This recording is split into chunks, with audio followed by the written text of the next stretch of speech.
The Lifestyle Show, presented by Selena Mackenzie. Now, in her book, To Those Who Have Confused You to Be a Person, our first guest uses critical analysis to offer a uniquely deep and intimate look at what women experience during online abuse, as well as how they cope and make meaning out of violence. To tell us, the author, welcome Alia Dastagir. Thank you so much for having me. You're welcome. I believe this started when you published a story for USA Today, is that correct?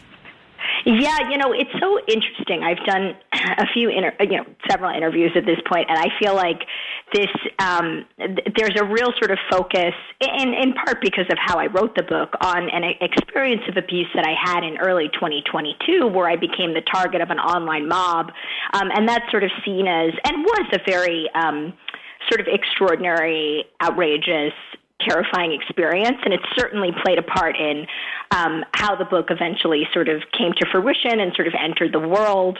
But in many ways, I think that this project started not with a single story, but with with a single sort of experience of abuse. Right? It was a cumulative effect. It was an accumulation of experiences that I was having when I was a reporter at USA Today for about 10 years, but really back in sort of 2016, 2017, when my abuse really started to ramp up.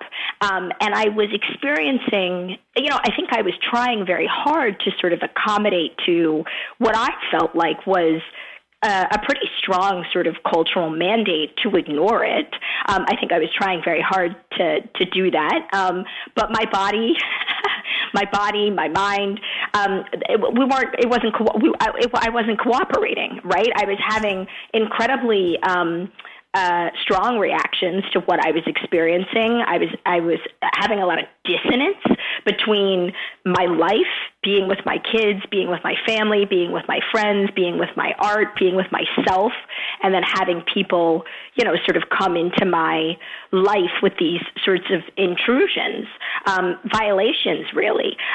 So yes, there was an experience with an online mob in 2022 that was, I would say, the most egregious, the most scary experience that I had with abuse. But my abuse has been there was a sort of a steady drumbeat for many years, which eventually led me to take on this project because I wanted very much to sort of answer the question that I was having for myself. Why can't I ignore it? Why wasn't I able to ignore it? Why aren't women able to ignore it? And why shouldn't we? Yeah, I think that's a good point, actually, because they say a lot. I've heard a lot of famous and well-known people say, well, it's best that I don't look, or somebody looks for me at Twitter or whatever. But on the other hand, knowledge is power. And sometimes what you don't know, you imagine far worse. That's such you're the first person who's made that point, and I think it's such an interesting one. There's a part of the book where I talk a little bit about the book uses a lot of sort of different disciplines to kind of come at this problem, and philosophy is one of the disciplines. And there's this sort of idea that these philosophers put forth in a paper where they were talking about oppression and emotion regulation, where they were talking about this idea of sort of attention deployment, and that, yes, like one way that we sort of cope with this is by redirecting our attention elsewhere. And absolutely, there are certainly cases where you may have to do that, right? When I was the target of a mob, usually when you're having sort of a large-scale harassment experience, it's actually almost impossible to cope with it yourself or to sort of document exactly what's going on your own. You often do need other people, and I had other people sort of in my newsroom helping me with that. But so sometimes definitely you need to look away. You need sort of help, right? A community to kind of help you manage these experiences. Sometimes you need to log off and look away because it is so, it becomes so corrosive to the other parts of your life, or maybe the more important work that you're trying to do. So you kind of have to look away. But to your point, like looking away also comes with its own costs, right? If you don't look at something, you can't understand it fully, right? Mm. Online misogyny has misogyny is not a problem that starts with the internet. It's a problem that has migrated there and morphed and changed, and it really does, I think, behoove us to understand what's happening in these spaces, how it connects to the violence that we're experiencing offline. And yes, I mean, if you turn away from everything, if you minimize it, if you act like it's not having enormous amounts of individual and cultural harm, then you sort of put yourself in a position where you do exactly what the culture is sort of claiming that you should do, right? Which is just make it your own problem to turn away from, to try to ignore. Except the truth is that nobody is. These things are having enormous effects on our bodies, on our minds, on our work, on our lives, on our families, on our sense of self. And so, yeah, sometimes you have to look away, and sometimes there's a real cost of looking away. And do you think this hate, because it is this online hate, and I can never understand why someone would hate someone they didn't even know, but these trolls, do you think it's far worse for women than it is for men? I think that the problem, I mean, the sort of, the numbers bear out that the problem does, I think, disproportionately impact women. The abuse that women experience is different. It's textured differently. It has a different kind of effect. I mean, I think it's worth noting that, anybody who has any kind of online life recognizes that online abuse is a problem that sort of spans the ideological and political spectrum, right? There's many reasons for this. Money, politics, outrage, right? You're outraged about something enough, right? You can sort of justify a lot of bad behavior. The sort of norms of behavior online really sort of make this kind of abuse possible.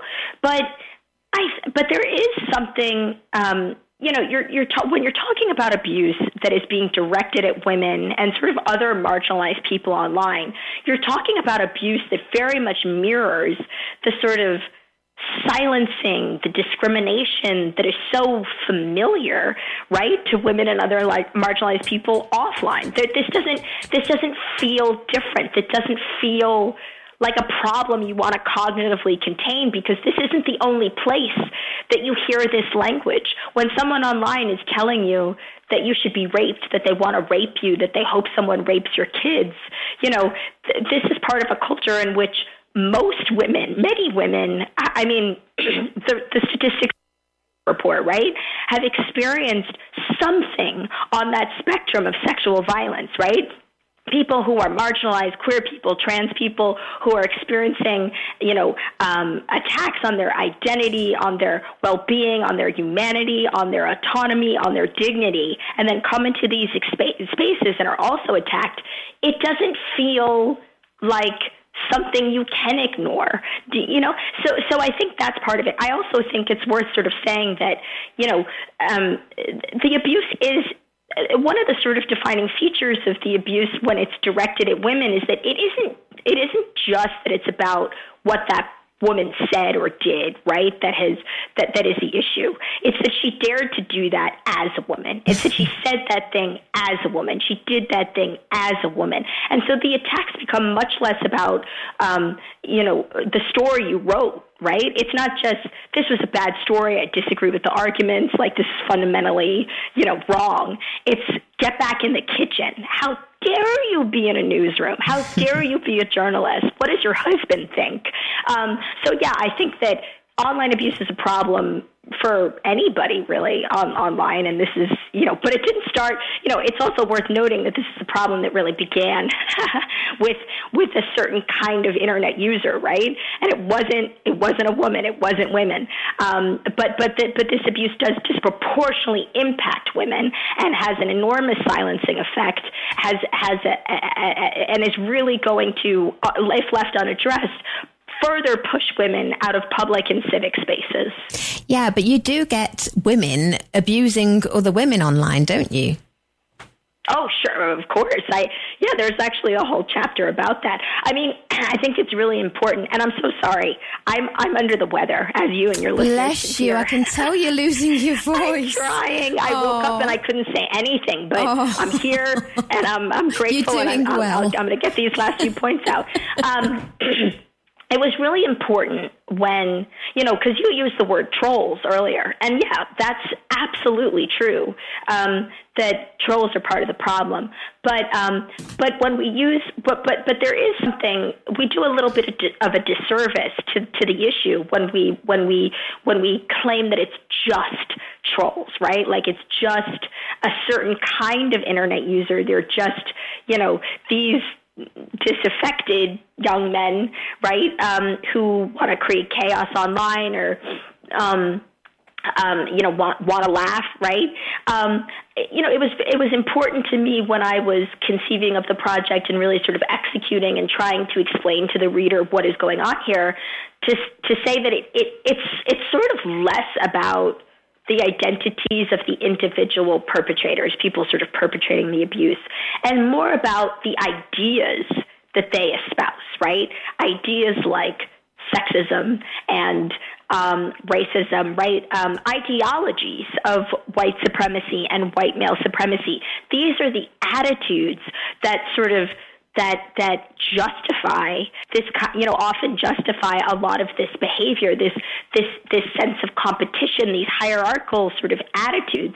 And anybody, right, can sort of become susceptible to that and sort of internalize that. And that's why I think you also see online, yes, women abusing other women, people of color abusing other people of color, right? I interviewed a woman who lives with a disability, and she said one of the most painful experiences of online abuse came from people in her disability community who were just so outraged about a choice, a moral choice, what they perceived to be a wrong moral choice that she had made. So I think it's important to remember that it isn't just a certain kind of user, not just a troll, right? Not just maybe even a man, but that these are that this behavior is so often linked to attitudes of hierarchy and power and competition and supremacy, and this is why you see the problem as pervasive as it is. Yeah, but it is illegal, right, Alia? I mean, online abuse is illegal, and in your experience, have you had any help from the authorities? Well, actually, when you said that, there was a part of me that was like, that's actually like such a bold statement to make, because I think that, in many cases, no. So I would say law enforcement has not, and I think it's a bold statement because I think it feels so dissonant. Here, obviously, like it feels so dissonant with what people sort of experience when they try to report, right? Which is so often they have no recourse. So when I was the target, when I was the target of a mob in 2022, I called law enforcement. That was the second time I called them to my home. I had also called them, I think, the summer before that, when I was targeted by a hate group online, and it was such a strange experience because there was no. There wasn't even a basic understanding, I think, of what was happening to me. As I tried to explain to the officers who came to my door, what it was that I was experiencing, they really struggled to kind of get their head around it. And I think they also struggled to fully kind of understand why I was afraid. And I think that latter point might be really crucial as I'm sort of thinking out loud, right? It's like someone has to believe, it's like your fear can be gaslit to the point where nobody has to address it, right? I knew that I was in danger, or I felt like I was deeply in danger. My body was cycling through all of this, these sort of physiological reactions, fight or flight, freeze. And these guys came to my doorstep, and I don't think they were ill-meaning, but they really struggled to understand what the threat was and why I was so afraid. And by the same token, the platforms too, I think, we would report all of everything that was kind of coming in, we being myself and, folks in my newsroom who were kind of helping me, and we would report what was coming in. And you would get back like these, because you report things, each message on its own, right? And you'd get a message back that said, sorry, this hasn't violated our policy. Sorry, this hasn't violated our policy. Sorry. And it was to the most abusive things that I'd ever heard. Again, just people sort of wishing death upon me, sending me memes with, the barrel of a gun sort of pointed at me. So I am not actually, I think that there are obviously also sort of legal differences sort of in terms of where you are and where I am. But I think that even for the laws that do exist to sort of protect people in these cases, without education for the people who are supposed to enforce what rules and laws are even in place, right? Yeah, well, hopefully your book will help educate people. It's called To Those Who Have Confused You to Be a Person, Words as Violence and Stories of Women's Resistance Online. We're selling it right now on our website, tre.radio. And if people want to find out more about you, Alia, do you have a website as well? Yes, aliadastagir.com. Great stuff. I'll let you go and get some water. Thank you so much for being on the show. Thank you so much for having me. I appreciate it. Bye-bye.